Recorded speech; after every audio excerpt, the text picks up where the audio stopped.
All right, we're going to start up here with the engine, give you a rundown. So spark plug wire leads are off.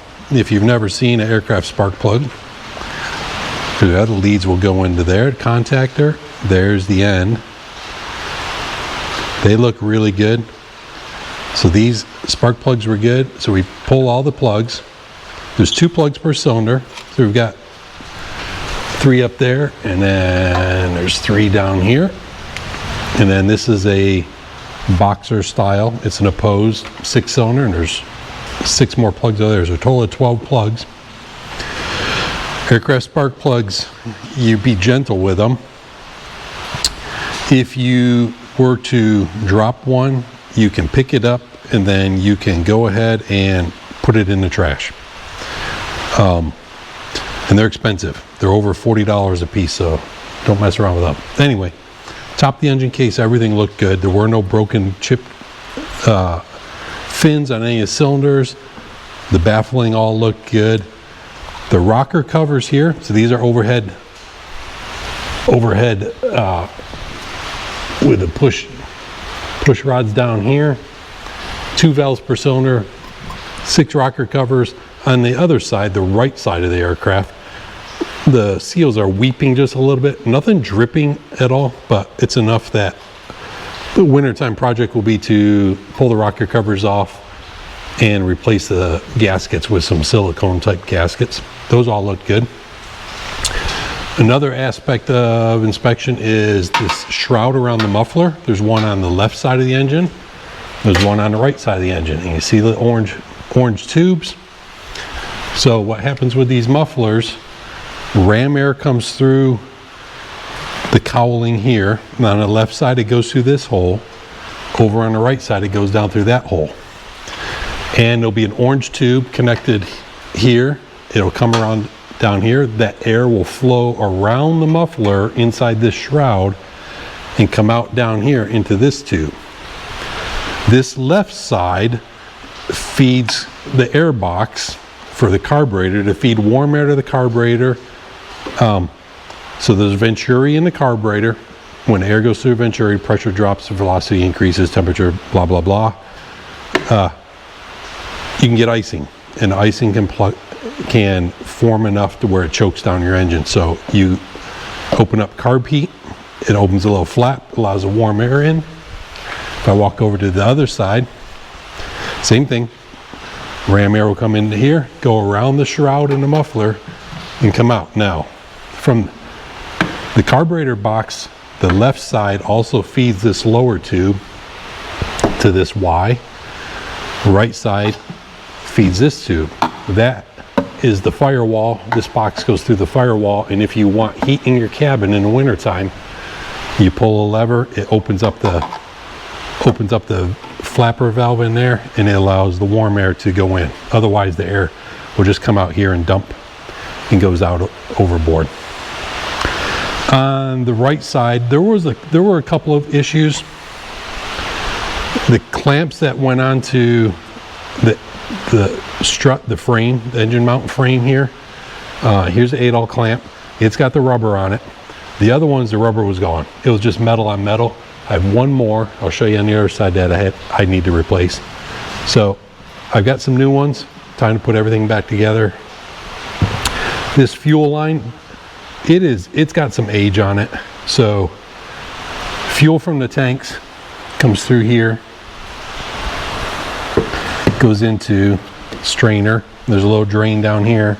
There's a lever in the cockpit that will lift this up, and fuel will pee out. So what that does, it allows any sediment or water that will settle on the bottom to drain out. Then this line wraps around, and right up there feeds the carburetor. And that line is just getting old. Nothing that has to be done right away. Come up around here. There's the line that feeds the carburetor. But I can pull that off, go to a local shop. They can fabricate one that's for aircraft. The engine mounts all look good. Here's a mount up on the front. The frame looks good here. All this looked good. Where it connects to the firewall was good. Here is that one clamp. Squeeze in here. Here's one clamp. So that's what it looks like with a clamp that does not have the rubber. So I'll order a new clamp there. And that goes up to the carburetor. Nose strut was good. It's serviced okay. On the back of the engine here, this is the accessory drive gearbox. You have your starter, right magneto, left magneto. Down here is generator. This has a generator. It's a 12-volt aircraft and it still has a generator. Hasn't been switched to an alternator yet. And here's the oil filter and there's an adapter.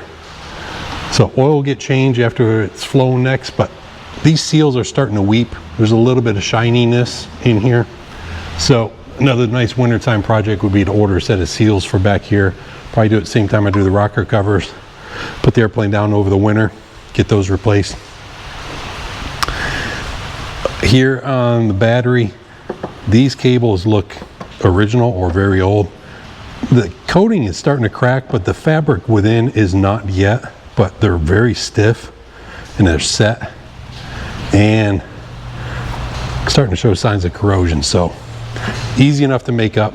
These are crimp soldered, real easy to do. You can do them in the shop, get those taken care of.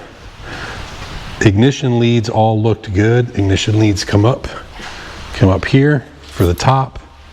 The bottom ones go up under here. It was rubbing a little bit on the engine mount frame. Adjust the 8-all clamp. That's all good to go. So a few clamps are replaced.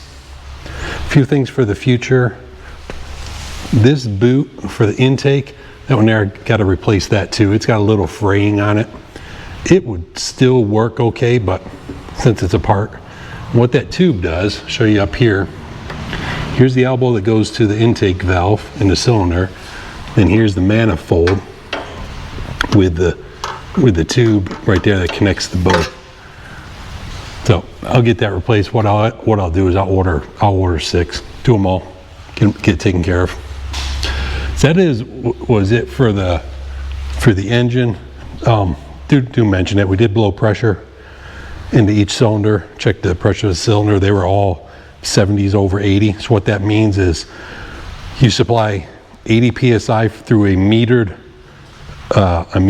unit. It goes into here, and then what you're looking for is the leak down. So the meter will know that you're putting 80 psi as specified flow through the metering valve. Then the other gauge will tell you what the pressure is, and it lets you know the leakage. So 80 psi, how much is the cylinder holding? That lets you know any leakage. If you do get leakage, you typically hear it through the exhaust. Not uncommon at all. The exhaust valves get built up with lead. General aviation fuel 100 low lead still has lead in it. It's quite common to get lead buildup on your exhaust valves. The easiest way to clean it up is go fly it lean and get it hot, and it burns that lead off. Don't overheat it, you just get it hot. So that all looked good. Up here, see the flaps are down. You can see we got panels off. So we looked up into the airframe. Flashlight mirror, did an inspection of all the cables, pulleys, did some lubrication, flap tracks, pulleys for the ailerons. Looked up in here. Not sure if the camera will adjust. Nope, will not. Here's a light on the bottom. Looked at all that and everything looked good. Go around the back side here in the baggage compartment. In here, did an inspection of the tail cone area. Took the aft wall of the baggage compartment off. This is the emergency locator beacon, ELT. So opened it up, looked at the dates on the batteries. Need to get some new batteries. They're not out of date yet, but we'll re-update the batteries in there. Everything else inside the cockpit looked good. Back here in the back, access panels were removed. I'll walk around back since the lighting is playing with the camera a little bit. Where this cable went through the bulkhead here, it was missing a grommet, so we installed that grommet. Something I am going to do, if I can get the camera to look at it, is how the cable is resting here. Right up here is another clamp. I'm going to loosen up the clamp, adjust the cable just to get it off of there a little bit. That'll be good. Structure wise, lubricated the bell cranks, cable pulleys. Flight controls were all good. Elevators, the rudder, all the hinge points. All the hinge points look good.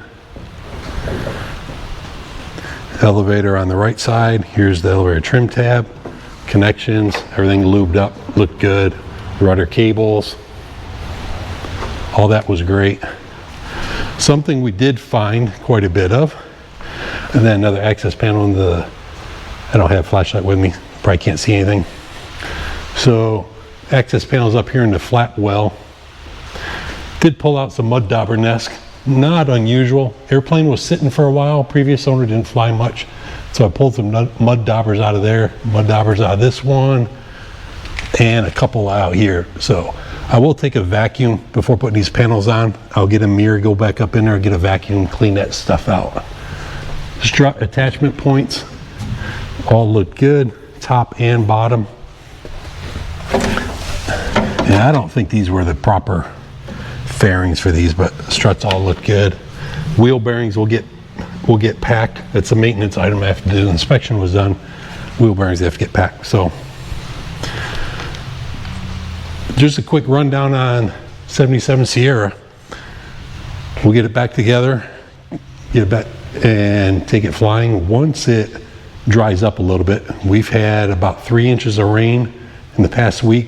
So finally, we've been needing the rain, got the rain.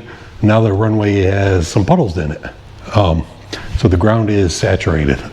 It's a good thing. It has been extremely dry.